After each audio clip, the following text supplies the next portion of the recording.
أعوذ بالله من الشيطان الرجيم بسم الله الرحمن الرحيم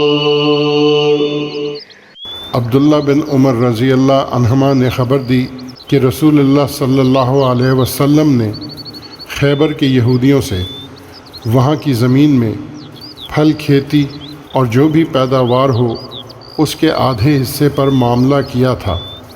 आप सल्लल्लाहु अलैहि वसल्लम इसमें से अपनी बीवियों को 100 वस्क देते थे, जिसमें 80 वस्क खजूर होती और 20 वस्क जौ।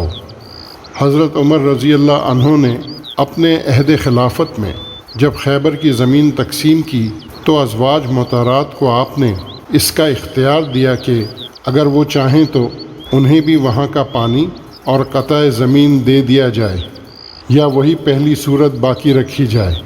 चुनाचे बाज़ ने ज़मीन लेना पसंद किया और बाज़ ने पैदावार से वस्क लेना पसंद किया। हज़रत आयशा रज़ी अल्लाह अन्हा ने ज़मीन ही लेना पसंद किया था।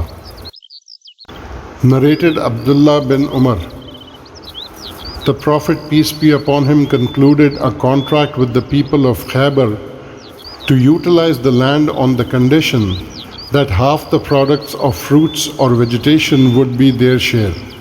The Prophet, peace be upon him, used to give his wives 100 wusks each, 80 wusks of dates and 20 wusks of barley.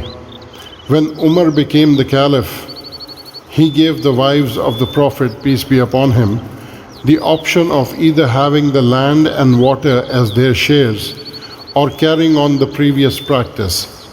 Some of them chose the land and some chose the wusks, and Aisha chose the land.